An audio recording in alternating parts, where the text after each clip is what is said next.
has changed. And games have too. Or maybe it's me that changed. Metal Gear Solid 4 was the last time I escaped. The last time a game changed my world.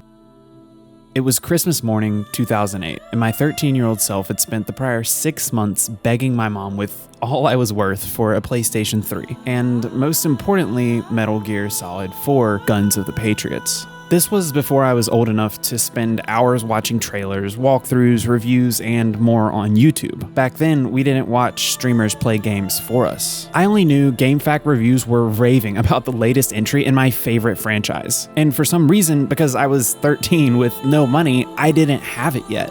When Christmas rolled around, my mom liked to do this thing where she let us beg for our dream Christmas presents for months on end, swearing we couldn't afford it. And I quote, "Don't get your hopes up," only to swoop in at the last moment with the present of my dreams when I'd all but accepted she really meant it this year. We opened a slew of great presents that morning, and I was thankful for every one. After all, a PS3 was the most expensive gift I had ever asked for, and only a brat could be upset with parents for failing to deliver something so expensive. But my parents did. They always have. The Christmas rush was seemingly over, and I began helping Dad collect wrapping paper strewn about the floor before he suggested I grab something for him from the entertainment center cabinet. I promise at this point I still had no idea. Truthfully, I'd spent the entire morning peeking around every corner with bated breath, hoping to find a PS3 box beneath wrapping paper or hidden by some corny surprise. I was all out of hope, and I'd made peace with it. I crawled to the cabinet and tugged the knob. Behind it sat the key to my favorite childhood Christmas. Not because presents make the moment, but because of the surprise I felt, the relief, the gratitude. Back then, we didn't get toys every other week, and $100 was basically the lottery to me. I was genuinely convinced my parents couldn't afford such an amazing gift. And honestly, I'm still not sure they could, but they somehow figured it out, because that's what parents do. They figure it out. And luckily, the gesture wasn't lost on me, even at 13. Though now, looking back, it means even more to me than it ever could back then. I grew up thinking everyone's dad skipped lunches and stayed late at work. When I got older, I realized only the good ones did. In the cabinet, a new world awaited me. A window into the last era of magic my young self would live through. The follow-up to the PS2 I hoped to make new memories on, just like the endless hours on the tube TV in the bedroom I shared with my younger brother, and Star Wars Battlefront 2, the Time Splitters 2 co-op campaign, and the Lord of the Rings licensed hack-and-slash games where we fought through the endless levels of Sauron's Tower 100 times over. I made my best friend there. The PS3 was the dawn of a new era, but it was also the last one I got before the magic faded and life took me away from gaming for a while. That Christmas, the shiny new console glimmered in my eye, but like with any art medium, the machine is just the vehicle. It's not about the screens with which we watch films, but the pictures inside them. Not the pages that fill the books, but the words we read. You get the point. More than I cared about the console itself, I longed for one game. One I wish now I could go back and relive as a wide-eyed 13-year-old kid just one more time. That game was Metal Gear Solid 4, Guns of the Patriots. I'm gonna tell you guys about something I love for a while, so if you're all in, sit back, take a breath, and I hope you feel something. This is Metal Gear Solid 4 and the magic we leave behind. And before we get too deep, I just want to say thank you guys for being here. Thank you for checking out this video. And if you enjoy content like this, hit that like button and feel free to subscribe to the channel. It really helps me out a lot over here. So thanks. It took hours to install. My parents had gone to the trouble of unboxing the console and setting everything up to the best of their knowledge, in hopes that the moment I discovered the Christmas surprise, it could be off to the races for little me. But none of us were prepared for the new age of game installations. So I stared at the screen for a few hours, chomping on sausage balls and sipping on Christmas chocolate milk until my anticipation was through the roof. And when the opening finally played, I got chills. I found the Metal Gear Solid series at a young age. In truth, too young, maybe. My dad brought Metal Gear Solid 1 home for the original PlayStation after a friend from work lent it to him. It wasn't for me though. Back then, my dad played video games too, both with me and my sister and by himself. But it was becoming impossible not to share everything at that age. And the MGS series was edgy, slick, cool. Everything that might lure an 8-year-old obsessed with sword fighting and action movies. My dad showed me a lot of the coolest things. Something I can't wait to do for my own kids someday. My mom didn't want me to play it. Every entry in the MGS series is rated M, and by all means, kids at that age probably shouldn't be playing games that violent. It was actually a minor point of contention between my parents for a while that my dad ever let me play it. He wasn't supposed to, and I frequently found myself sneaking to play when mom wasn't around. But I couldn't help myself. I played the games all the way through over and over. The first time I watched my dad play, peering over the back of the couch when mom wasn't looking. Then I played it with my dad watching. Then again and again after getting the stealth suit and infinite ammo bandana achieved at the end of the game based on whether you survived the torture sequence or not. Those items made replays a breeze. So from the introduction, the series took a special place in my heart. It was more than a game, it was a memory. But more than that, a memory I shared with my best friend growing up, my dad. We played MGS2 together too. I was a little older and the game was a ride we took together. No more sneaking around mom. I'll never forget taking control of Snake again for the first time on the tanker sequence, and the confusion soon after when I took control of Raiden for the first time, expecting a brief interlude only to find Solid Snake wasn't coming back. What is this? I hated that at first. Now, with all its flaws, MGS2 could easily be one of my favorite games of all time. Kojima gave me something I didn't want and made me love it anyway. MGS3, Snake Eater, took me back to Snake, but it was different. Not the Solid Snake I knew, but future Big Boss. A plot I could hardly wrap my head around at that age. I can't choose favorite games. I love them all equally, but I can't deny, for all its glory, I missed Snake. The real Snake to me. Solid Snake. So when MGS4 was announced and the return to Solid Snake confirmed, you can imagine my childish excitement. So fast forward back to Christmas morning, after hours of installation and years of anticipation, David Hayter's Old Snake came over the soundtrack. Somehow rougher, more gravelly than before.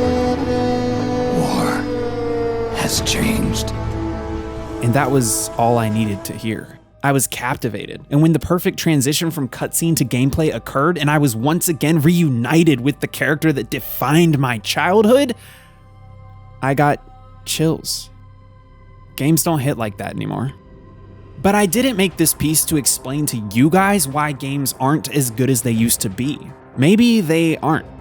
They have changed, undeniably so, but I don't know if that makes them worse at all. It's a debate that rages across the internet, but I have no wish to partake in it, mostly because I can't decide. I still game, but I don't play the games I used to.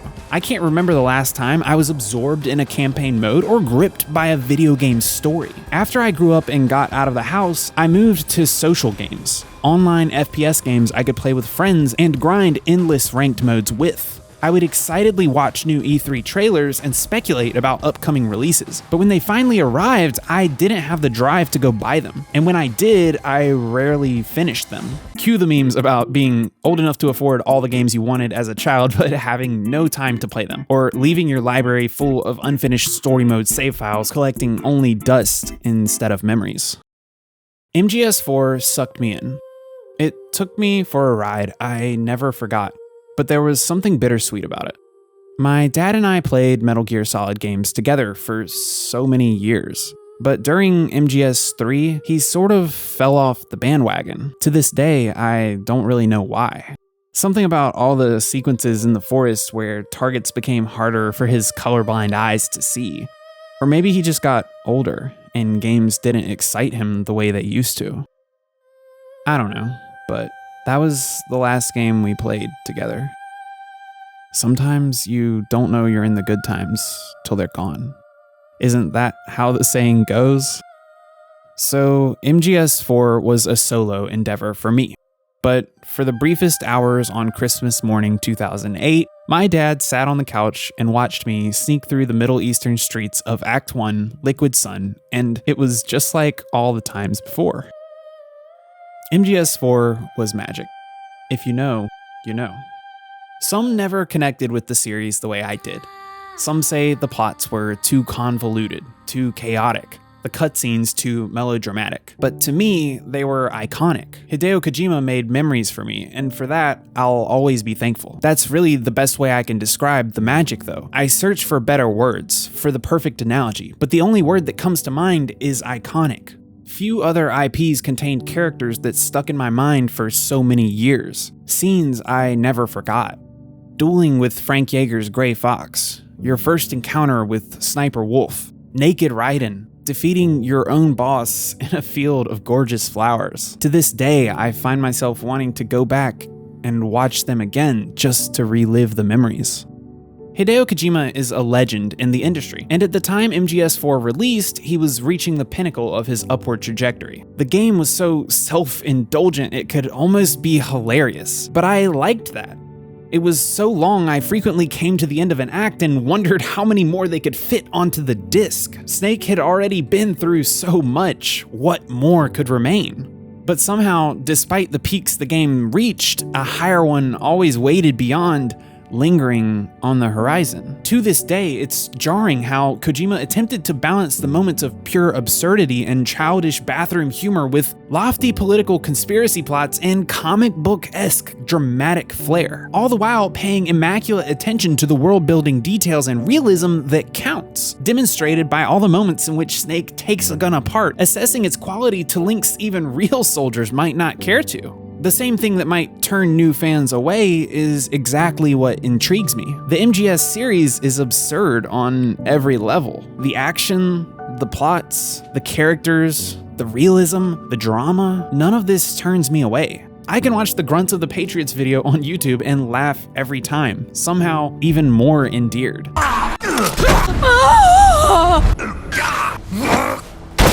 And don't even get me started on how the games feel. I know a common complaint new generation gamers have with trying old classics for the first time is getting past how clunky the controls were. And Metal Gear shouldn't be an exception, but to me, they often just felt perfect. I miss them. There was something iconic to the restricted movement and camera angles. But more than that, Metal Gear contained some of the most recognizable sound bites. Opening and closing your inventory, a call on the codec, the death screens.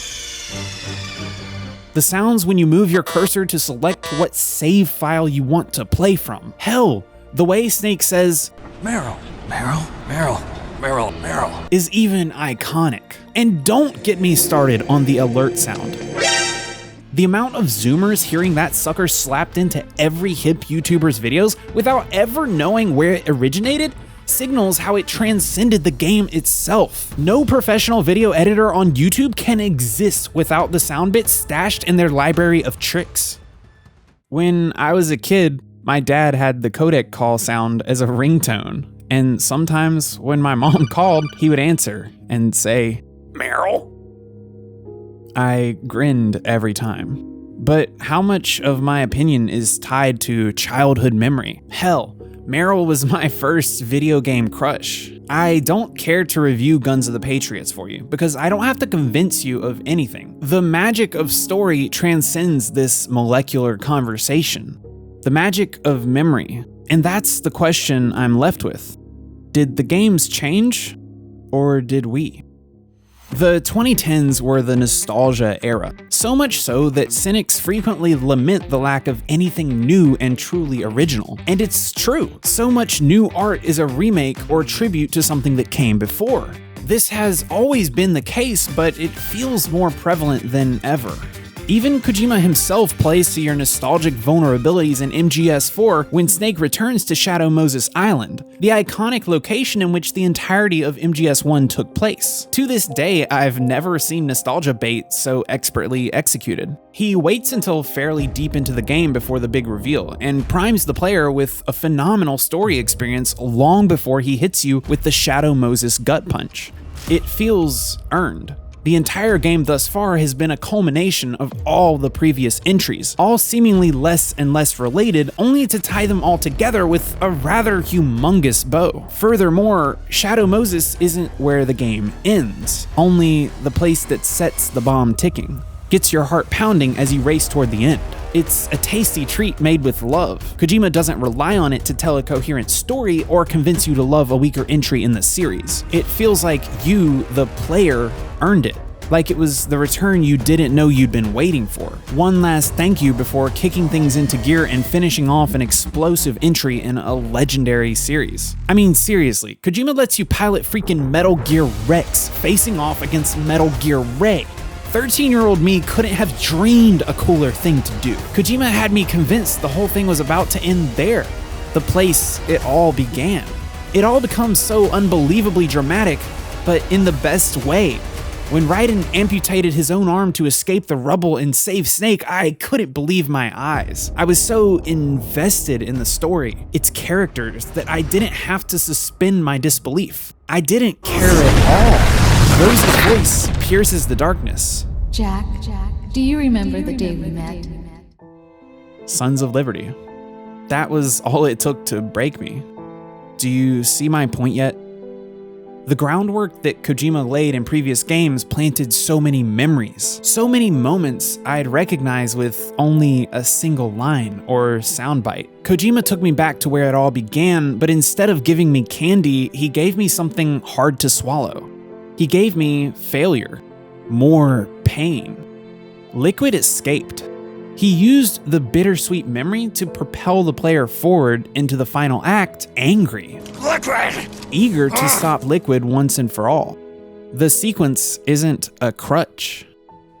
After MGS4, I waited with everyone else 7 years to return to the world of Metal Gear. And in those 7 years, a lot changed. I was a grown-up when MGS5 The Phantom Pain came out in 2015. And this is the saddest part of the story I'm telling.